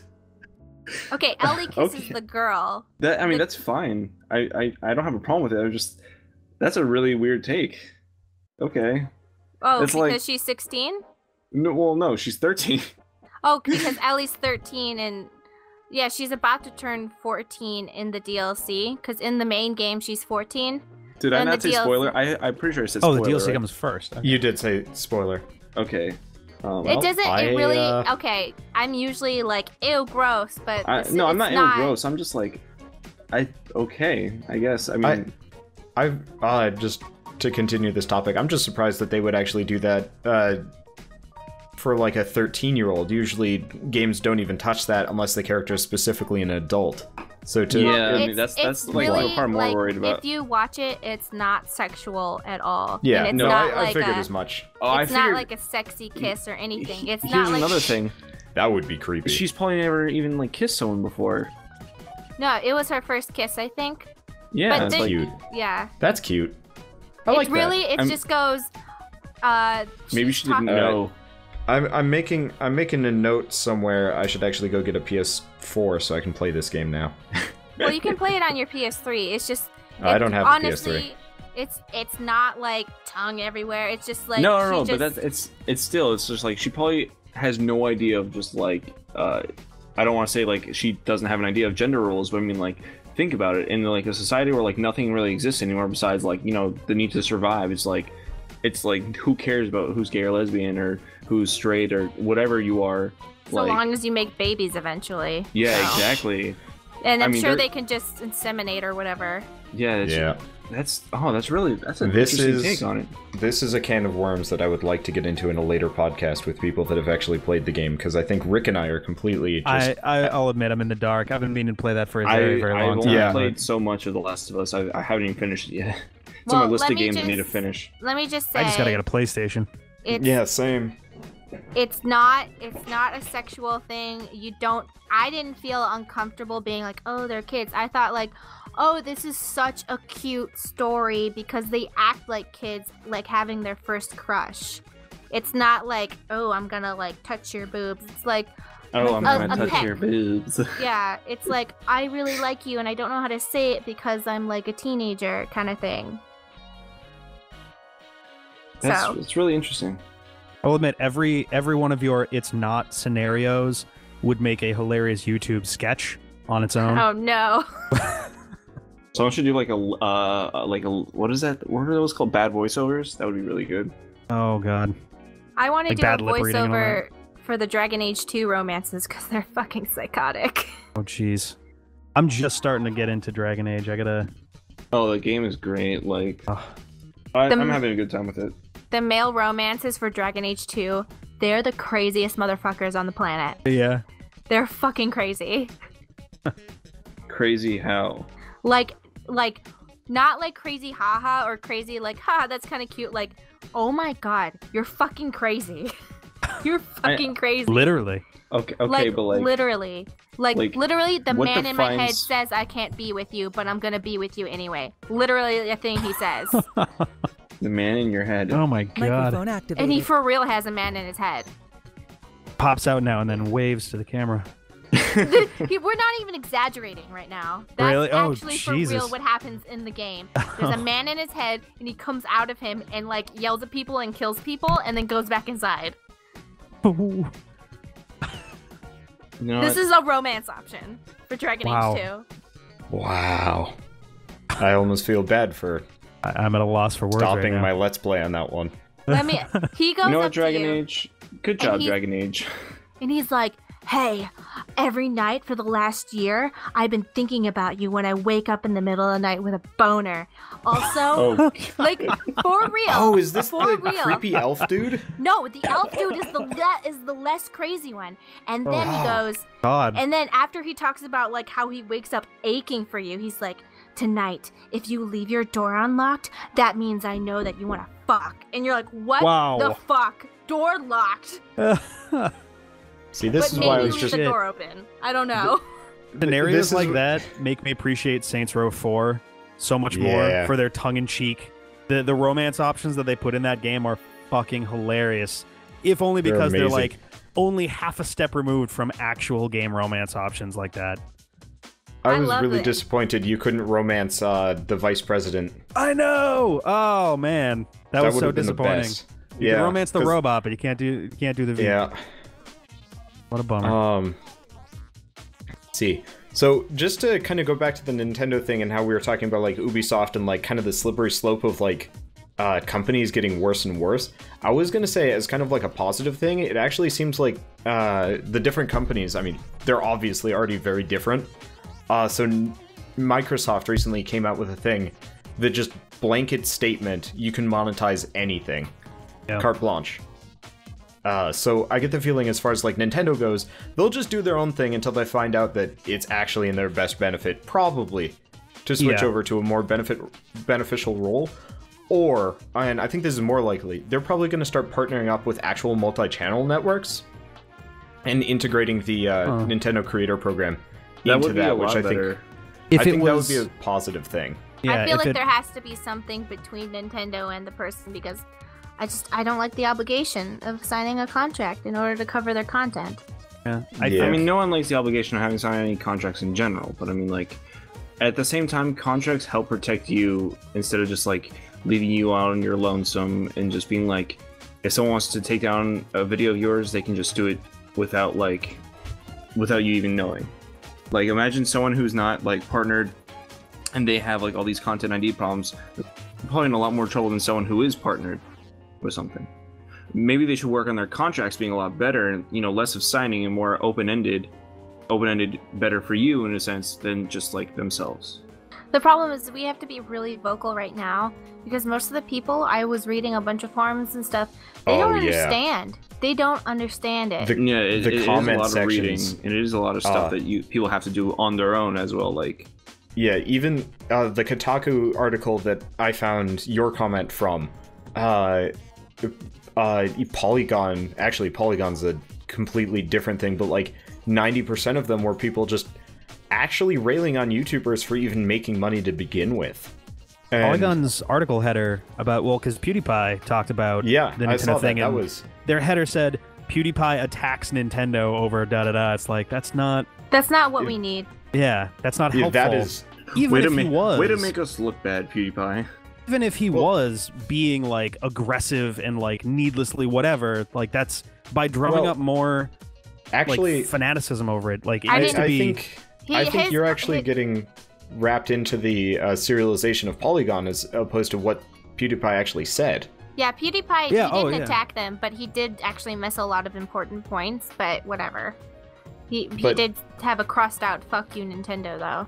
Yeah, that was not so classy on his part, but like 90% of his message was fairly reasonable, if maybe slightly misinformed, but the fact that Polygon would then take that into, you know, PewDiePie attacks Nintendo, and I think that's one of the things that bothers me about this, is that nobody's actually reporting on this in like a reasonable manner. It's just, you know, so-and-so did this, or like YouTubers are angry about stuff this. like that. It's schoolyard fights is basically what they're trying to make it into. Yeah. That's what we need. We need objective criticism, less raging opinions and people on hormones and... I think this... The trouble is staying level-headed, really. Like, there's so many parties that either have a personal stake in it, mostly, you know, from like Polygon, for example, whether they have a personal stake in it or not. There's so many people who are trying to add their own... they're trying to add their own narrative, I guess, to the story without actually informing people of what's happening. Even worse, when people like that, they make it to the news, in some cases, because I've seen this happen, I mean, in the last year, I've seen it. Like, there will be people who bring things like this to, like, news stations, and even popular ones, too, like talk shows, and it'll be the worst representation brought to the news. But the problem is that people don't eat...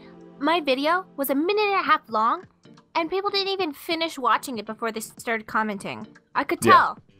Because they were like, well, the Let's Players shouldn't even make money. I was like, I specifically said in the video, I understand if they want to claim Let's Play videos. I was talking about reviews in the terms of what I was talking about. So don't fucking... Sorry. You shouldn't comment if you didn't even finish 1.5 minutes long video. Like, for real. That just shows the attention span of the fucking people. And that's the worst part, too, is that those same people are the ones who rely on clickbait article headers and, like, really... Yeah. You know, that's all they're going to see is, for example, that header, you know, PewDiePie attacks Nintendo. That's all they take away from it. The Onion, and we'll talk to you later. Yeah.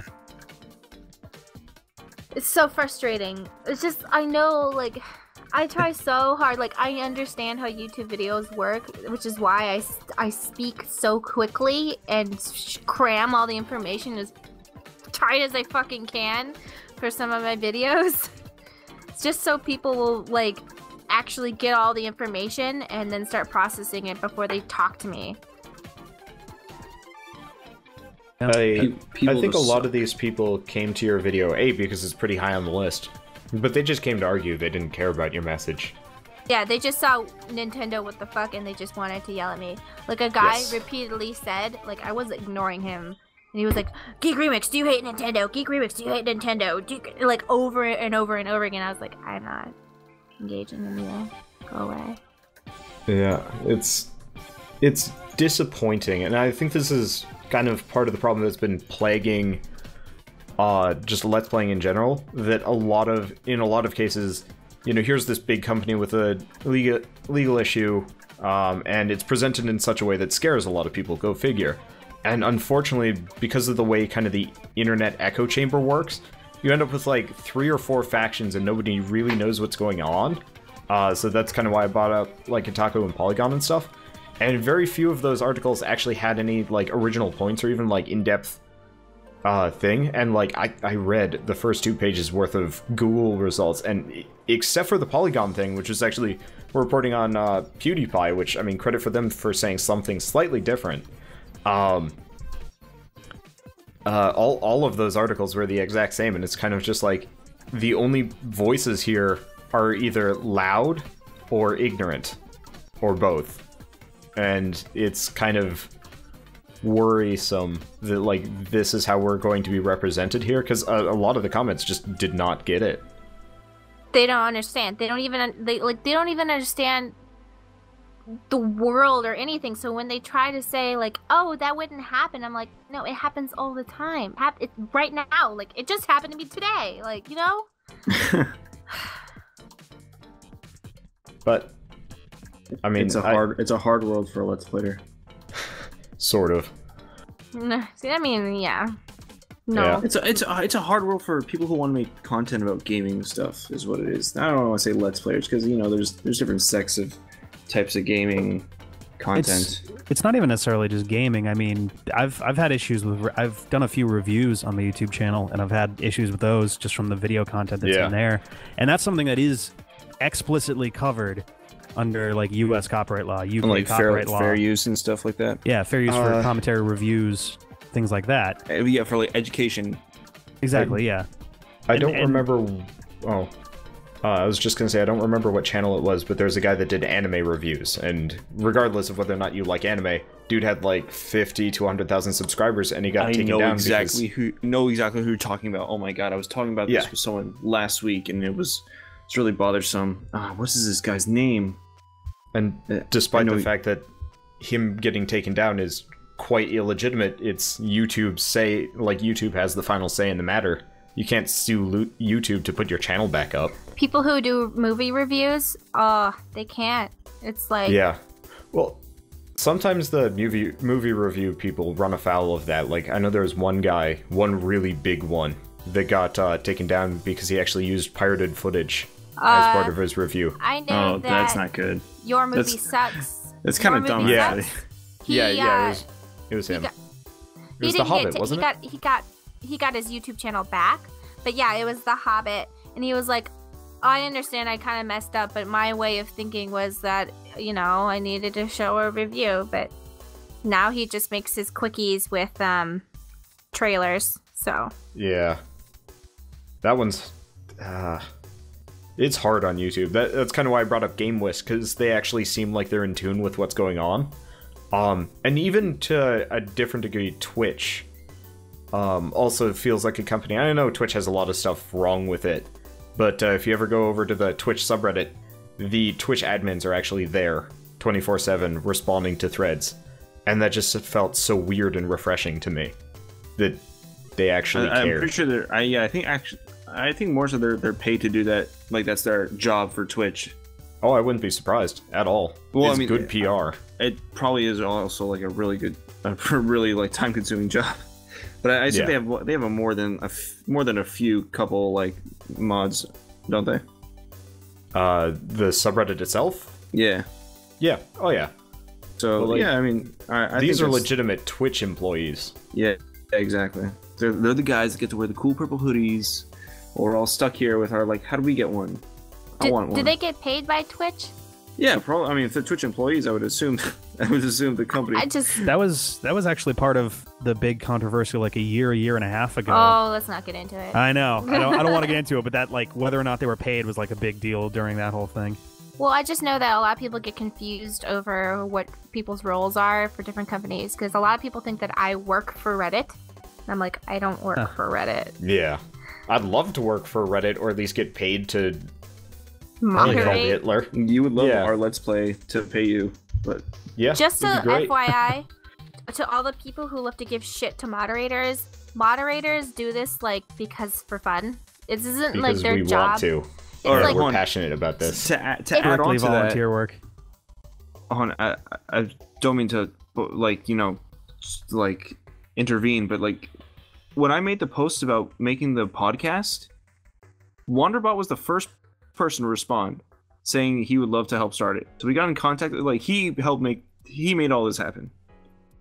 So honestly, like, you would not believe the sign-up list. It's 200 people. There are 200 people signed up. I saw the list when I went to bed, and then I woke up and it was up to over 100. I was like, "Holy shit! How did that even?" Yep. That was fast. I'm learning how to do some scripting so I can actually sort that list in a more convenient fashion. Yeah, that's maybe we should have everyone. Oh god, maybe we should make like audition videos. Just so you can check their audio. Yeah, I asked everybody for. That's not a bad idea. I asked everybody for their best example of like who and what they are, and if they had any kind of like weird issue, because I know one guy was talking about he has to audio remove his furnace, and I'm like, that might actually be a problem. And like I know there's some not just like furnace. Yeah. Also, he lives in the north. Yeah, and so what I'm doing, I guess at this point we might as well kind of move on to the end and just kind of explain. And you know, if you're not really into Let's Playing or the podcast and stuff, this might be a little bit too insider information. But what I'm doing is trying to form a core group, so like you guys are totally welcome to be part of it, but you know, people that come back frequently that I know have good audio and perform well and stuff like that, because I'll be quite honest, that list is full of a lot of very small channels, and I got a lot of responses from people that hadn't like done any videos in months, and it's like, how do I deal with this? And the answer is quite simply, it's either no or you're at the back of the list, because there's so many people that are so much more current than you, and I hate to discount anybody's opinion here, but it's not like you're not important, but it's just like, you know, we need people to help really contribute. It helps to have people who are kind of topical, or at least they're, you know, active enough to be involved, I guess, in some of the stuff that's going on. Yeah, exactly. We also got a number of responses from larger YouTubers, like I think podcast number 3 has 100-something thousand subscriber. Nice. Minecraft Let's Player, so that's going to be like a Minecrafty type thing. And then we have like Frozen Foxy, and we had Harshly Critical, who, shout out to Harshly Critical. I never actually realized this, but that dude's on the subreddit more than anybody realizes. Really? And he's a very large YouTuber, yeah. So props to him. Yeah. That's awesome. But so my hope is kind of part of this, and you know what, if you're a large YouTuber and you're listening to this and you're passively interested in this, I could set it up in such a way that like you'd be kind of amongst peers, or at least reasonable people. Please join us. Be considered. Please help us. And yes, this thought just kind of occurs to me as you were mentioning you have a 100K subscriber person in episode 3 or something. Ahead of when the show is going to get recorded, you could, if it wasn't meant to be a surprise who was going to be on for like the next week or the next episode or whatever, asking, I guess, fielding questions from people. It might be cool to have people had any, like, whether related to the topic at hand or to the YouTuber that's speaking, you know, like a very Minecrafty YouTuber, you know, if someone had questions about, like, you know, is Minecraft really a valuable thing for a new person, or, you know, it might be kind of cool to see like the community get to add into the episodes in general. Yeah, definitely. That would be interesting. I will admit, this was like super informal, and you know, as we're kind of wrapping up all of this, I'm really impressed at, you know, how well this came together. And we were super off topic all the time, but that's totally fine. That's just the nature of podcasts. Yeah. I mean, that keeps everything interesting, so people are just like, oh, they're talking about this again. Like, no, we're gonna go talk about fuck yous and screw that. And vaginas. Early teen lesbian Kisses. Sounds good. Innocent Post-apocalyptic. Innocent Innocent young lesbian Oh. kisses. I heard post a hot dick. Yeah, post a hot I take. got really confused in there for a second. I was That like, too, whoa, yeah. I stepped away for like 20 seconds. What did I miss? Okay, but yeah, so for those of you watching this later, I guess we're pretty much wrapping it up. We could keep chatting forever, but God, this went 40 minutes longer than I thought it would, and I'm totally okay with that. There you It's go. been awesome, man. Yeah, so It thanks. gives you room to cut down, I mean. We'll see. I'm not entirely sure how much editing I want to do on this, but Every time I had a lot of speak, you good just stuff cut the in there. line. It's fine. Okay. Well, I'll just delete your audio track when you send it to Awesome. me. Perfect. Yeah. Sounds good. Okay. Maybe I'll just have the squeaky chair clip repeating over and over, and that'll be Yes. the podcast. I think that's good. Yes, that's perfect. There you Sounds good, guys. All right. So, those of you in the audience, thanks for watching, and we'll see you guys next week with a completely At the different end cast. of the podcast, you're supposed to tell everybody where to find each other. All right. Yeah, you see, well- that's how important we are, guys. I apologize. I guess I didn't really admit this during the podcast, but I'm actually the most inexperienced podcaster here as the organizer. Well, It's you did okay. a very You're good gonna- job. Yeah, you were an awesome host. Everyone give a Okay. round of applause without peeking your microphones. Clap, clap, Golf clap, claps. clap, clap. Good golf claps. All right, so I'm going to for the audience, I'm going to have links to my channel, go figure. The D-pad, GeekRemix, and MeatCakeProductions, which is Chris. So they'll all be in the description below. And Oh, cool. the other thing is, I don't know if you guys know this, but the original thing was everybody would put this up on their own channels as well as our Let's Play channel. So it's like a good signal boost in this way. People can see it and only have to and they're watch their like. related? Yeah, Okay. Cool. yeah. Because I figured this is the best way to get everything out there. So if you're watching on, Geek Remix's channel, hey, come check us out, Hello. maybe, whatever. Oh, and if you're watching on my channel, go check them out. They're all awesome. And Yeah. so on and so forth. And for those of you on our Let's Play, we put on a separate YouTube channel, so it doesn't feel like I'm just chilling my own channel over and over and over again on a It's weekly just basis. We're trying to form whoring the it up. ultimate community. We're going to join together and ban and make the internet what it should be. We're going to be the Exactly. pioneers, like I said, with Mari You'll as our be a mascot. gelatinous mush. Made out of heads speaking into microphones. Sounds Who good. the fuck is this bunny girl, and why is she always yelling? All right. So, did I forget anything else? Twitter handles. Oh yeah, Twitter handles. That too. I'll just have everything. Okay, you guys can find me, Mari, at GeekRemix on Twitter, or on Tumblr at geekremix.tumblr.com, or on YouTube at the channel GeekRemix. Just put that into the thingy, and there you go. Okay. I'm Chris. You can find me on Twitter at ChrisJKitchen. MeatCakeProductions Twitter is at MeatCakePR. MeatCakeProductions YouTube.com. You know that stuff. We do videos. We're cool. Next. Rick, the D-pad. We're Downright D-pad on YouTube and on Twitter. We're Facebook.com/the.dpad. We have an unofficial Tumblr. It's mine. Don't worry about it. It's just reposts of the other stuff that we do. I think that's all my stuff.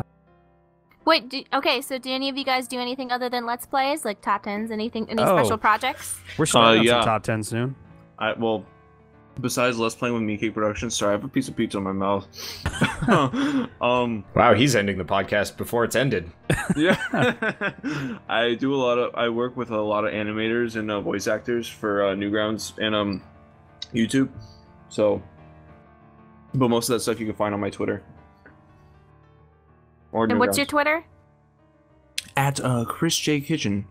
Okay, cool. I don't know. I do speed painting. See, Oh, that's cool. a thing. That's a cool. thing.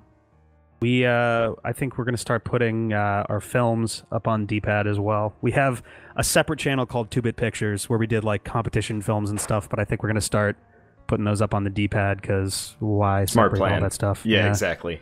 That is a topic that I want to get into on a later podcast. Multiple one of the more channels instructional or ones. singular channels? Yeah. Oh yeah. No, I want to have a tutorial podcast at some point of sorts. I'm definitely going to want to see how watch that one or listen to that one when it goes up because I've been Yeah, on I the fence gotta- about it myself for a very long time. I gotta figure out who's going to be on those. That's why these things are like informal and topics is random. Yeah. We'll find our format one day. Well, is that it? Anything else I missed? We're good. Okay, so see you guys next time, and as always, thanks for watching. Bye, I'm a whore. That all. Oh god.